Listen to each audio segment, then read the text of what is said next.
Hello friends, welcome back to my channel story with Sam. कैसे हैं आप सब? आई होप आप लोग सब ठीक होंगे।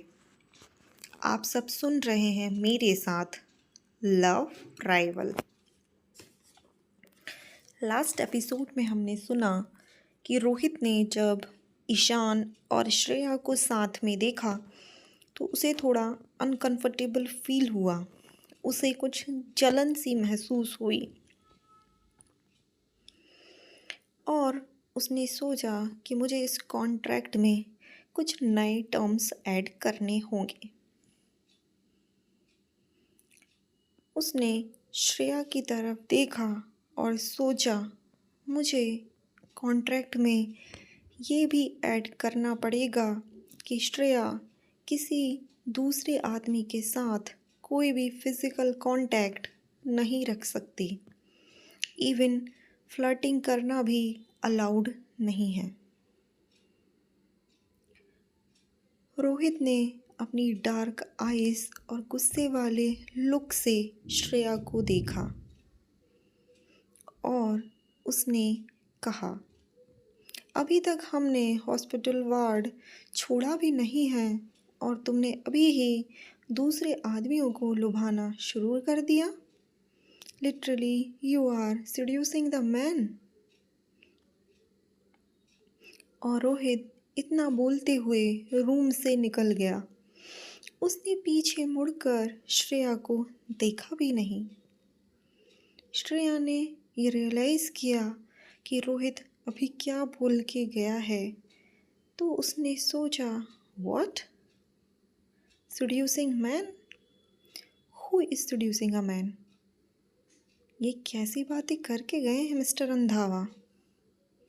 खैर, जो भी हो, मुझे उन्हें एक्सप्लेन करना ही होगा कि मेरे और ईशान कपूर के बीच में ऐसा कुछ नहीं है जैसा उन्हें लग रहा है। श्रेया जल्दी से रोहित के पीछे पीछे वार्ड से निकल गई। रोहित ने एलिवेटर बुलाया और जैसे ही लिफ्ट के अंदर जाने के लिए हुआ, श्रेया भी पीछे पीछे आ गई। वो दोनों लिफ्ट के अंदर चले गए। श्रेया ने डाउन स्टेयर का बटन प्रेस किया और दोनों एक दूसरे के इतने करीब खड़े थे कि श्रेया के लिए थोड़ा अनकंफर्टेबल था। रोहित की हाइट बहुत ज़्यादा थी और श्रेया बिल्कुल भी एकदम ऐसा लग रहा था कि उसकी शैडो में कवर हो गई हो। जैसे ही लिफ्ट ने नीचे जाना स्टार्ट किया, श्रेया ने ये नोटिस किया कि रोहित के एक्सप्रेशन चेंज होते जा रहे हैं और उसने देखा कि रोहित कुछ डिफरेंट फील कर रहा है। उसने रोहित को एक्सप्लेन करना स्टार्ट किया, मेरे और डायरेक्टर कपूर के बीच में ऐसा कुछ भी नहीं है जैसा मिस्टर रंधावा आप सोच रहे हैं। प्लीज़। श्रेया इतना बोल ही पाई थी कि रोहित ने उसे एक लुक दिया जिससे श्रेया को लगा कि रोहित उसकी बातों में कोई इंटरेस्टेड नहीं है, इसलिए उसको एक्सप्लेन करने का कोई मतलब भी नहीं बनता है। अब जैसे जैसे लिफ्ट स्टार्ट हुई वैसे वैसे रोहित के एक्सप्रेशन और कोल्ड होते गए। उसने अपनी आईज़ क्लोज कर ली और उसकी आईब्रोज एकदम टाइट हो गई। उसे देखकर ऐसा लग रहा था जैसे वो बहुत पेन में है। उसके चेहरे पर डर स्पष्ट दिखाई दे रहा था। बट श्रेया ने रोहित से इस बारे में कुछ भी नहीं पूछा। उसने सोचा कि मैं इनके पर्सनल मैटर में क्यों इंटरफेयर करूं। हमने ओनली एक मैरिज कॉन्ट्रैक्ट ही तो साइन किया है। हम दोनों को डिस्टेंस भी मेंटेन करना चाहिए। और रोहित ने भी यही कहा है कि हमें एक दूसरे के मैटर में पड़ने की ज़रूरत नहीं है। इसलिए श्रेया ने रोहित से कोई भी सवाल नहीं किया एंड दोनों लिफ्ट में चुपचाप खड़े रहे। In fact Rohit Randhawa group of industries का सीईओ था, पूरे एम्पायर का प्रेसिडेंट था, एक पावरफुल हस्ती था और जो भी आउटसाइडर थे उनके लिए वो एक बहुत ही खतरनाक बिजनेसमैन था। उसका ऑरा देखने लायक था, लेकिन जो उसके करीबी कुछ ही लोग थे ये जानते थे कि रोहित को क्लस्ट्रोफोबिया है। कुछ साल पहले वो ऑलमोस्ट मरते मरते ही बचा था और जब भी वो ऐसी किसी जगह में जाता है उसे बहुत डर महसूस होता है। इन कई सालों में उसने बहुत सारी साइकोथेरेपीज़ और मेडिकेशन किया है, बट उसे ज़्यादा कुछ आराम नहीं मिला है।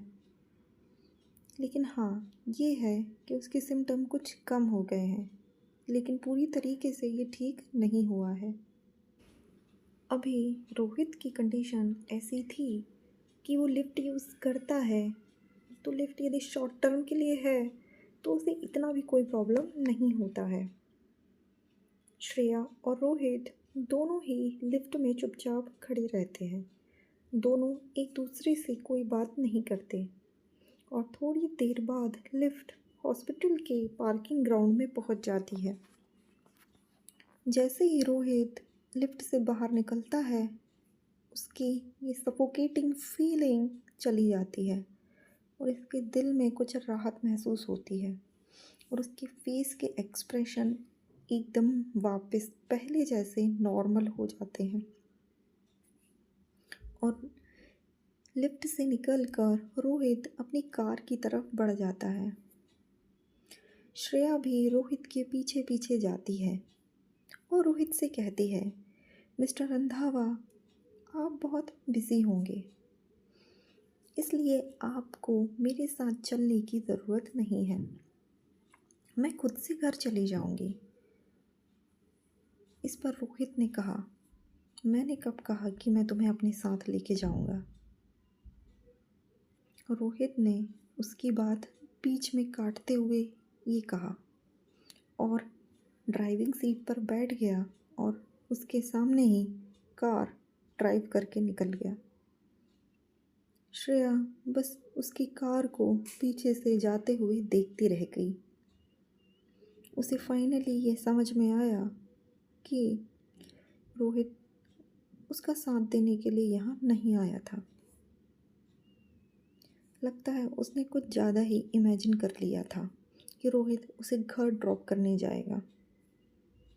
श्रेया थोड़ी सी सैड हो गई और जैसे ही वो खुद से जाने के लिए हुई तभी तनय दौड़ता हुआ श्रेया के पास आया।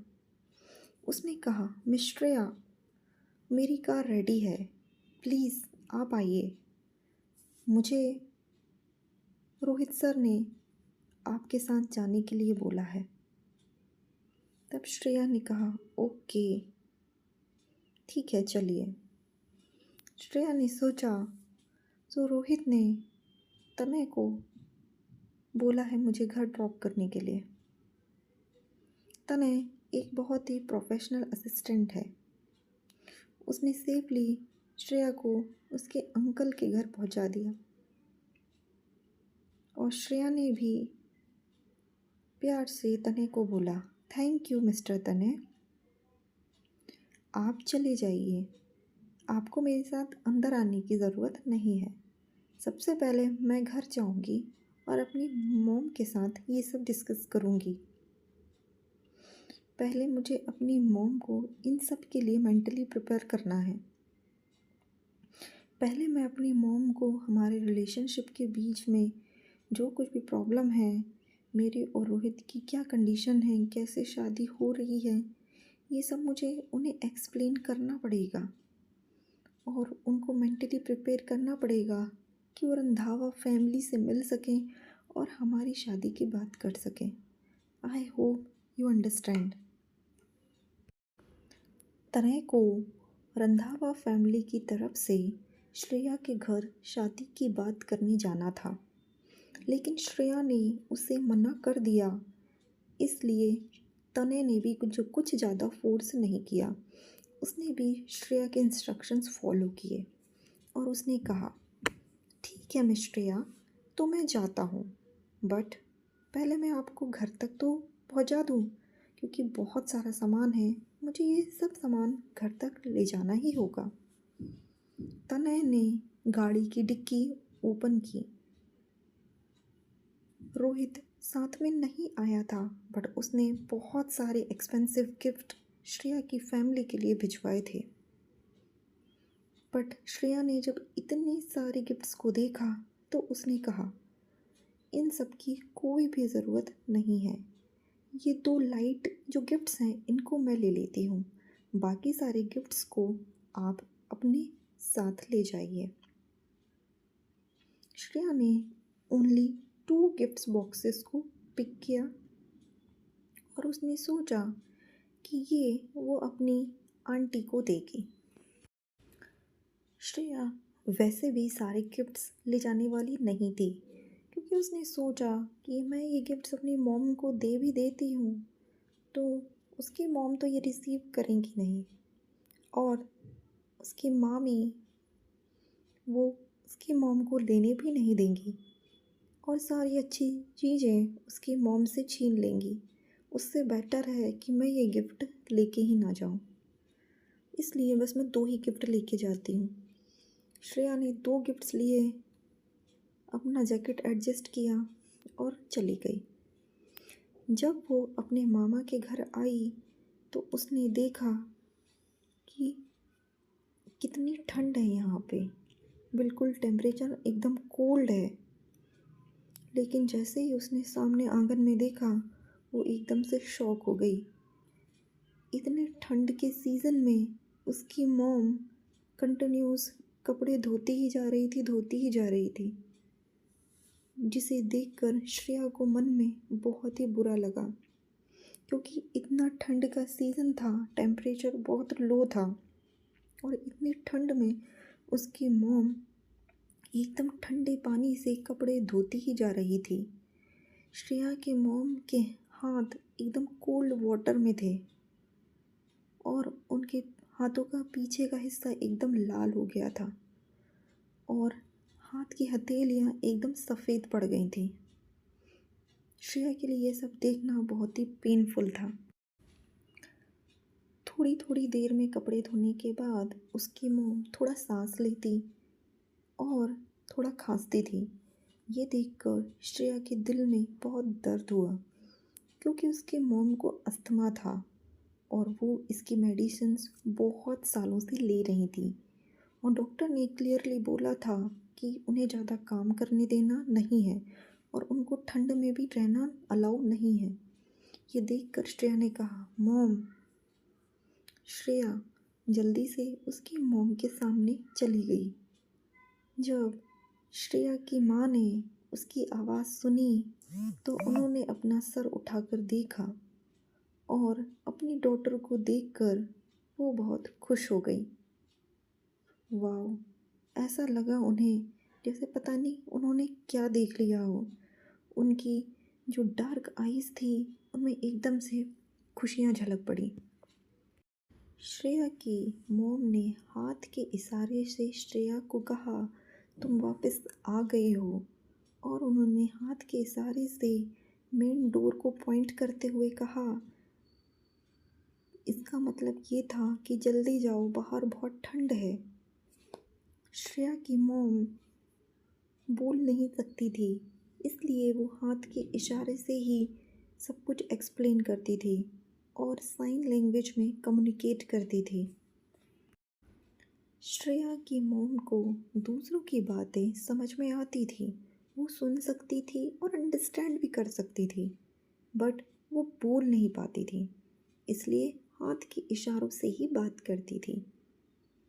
श्रेया ने जल्दी से अपने हाथ में पकड़े हुए गिफ्ट बॉक्स को फेंका और अपनी माँ के पास चली गई।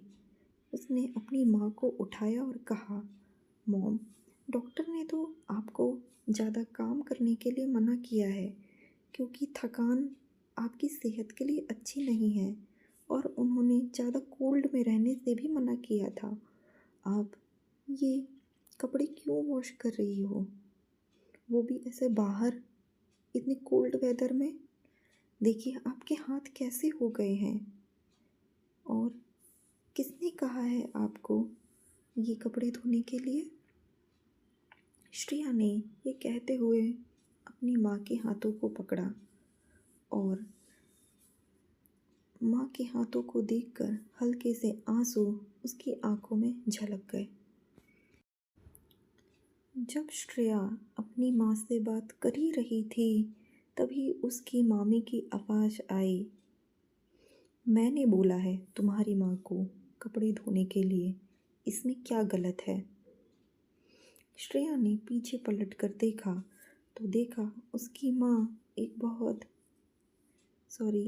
मामी अच्छा मोटा जैकेट पहन के खड़ी थी और उनके हाथ में चाय का कप था। श्रेया ने उसकी मामी से कहा, मामी, आप तो जानती हैं कि मेरी माँ की हेल्थ अच्छी नहीं है, उन्हें अस्थमा है, तो फिर आप ऐसे ख़राब वेदर में इतनी ठंड में इनसे कपड़े क्यों धुलवा रही हैं? इनको यदि ठंड लग गई तो, और फीवर आ गया तो? इस पर श्रेया की मामी बोली, इतने थोड़े से कपड़े धोने में क्या ही हो जाएगा? इतने थोड़े से कपड़े धो लेने पर क्या तुम्हारी माँ को सर्दी लग जाएगी? हम लोग तुम्हें खाने के लिए खाना दे रहे हैं, तो उसके बदले में क्या तुम इतना काम भी नहीं कर सकते? ये सब सुनकर श्रेया ने कहा, आप क्या बात कर रही हैं मामी? क्या हम यहाँ पर नौकर बन के रह रहे हैं? श्रेया ने भी मामी से कहा, शायद आप ये भूल गई हैं कि जब हम लोग की कंडीशन अच्छी थी और हम लोग शर्मा फैमिली में रहते थे, तब आप हमेशा मेरी मॉम से कुछ ना कुछ मांगती रहती थी। मामा जी भी मम्मी से कितना फेवर मांगते थे। मेरी माँ ने कितने सारे पैसे आप लोगों को दिए हैं और हमेशा ही पैसों से आपकी मदद करती रही हैं।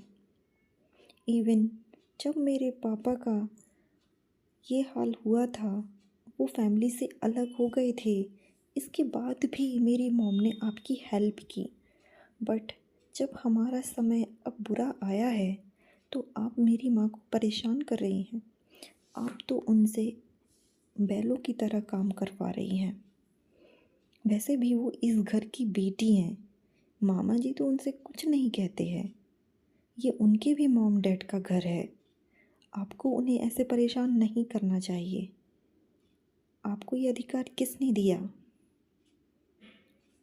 श्रेया की ये बातें सुनकर उसकी मामी ने कहा, हम लोग अच्छे नहीं हैं और तुम्हें अपनी शर्मा फैमिली की इतनी ही याद आ रही है, और तुम बोल रही हो कि शर्मा फैमिली इतनी ही अच्छी है, तो फिर हमारे घर में क्यों रह रहे हो? तुम वापस शर्मा मेंशन में क्यों नहीं चले जाते हो? Get lost. अपनी मामी की ये बात सुनकर श्रेया एकदम खामोश हो गई। उसकी ज़ुबान से कोई शब्द ही नहीं निकले। सो फ्रेंड्स, आपको ये स्टोरी कैसी लग रही है? आपको ये स्टोरी पसंद आती है तो प्लीज़ इस वीडियो को लाइक करें, चैनल को सब्सक्राइब करें, अधिक से अधिक शेयर करें, और न्यू वीडियो की इन्फॉर्मेशन के लिए बेल आइकन दबाना मत भूलिए।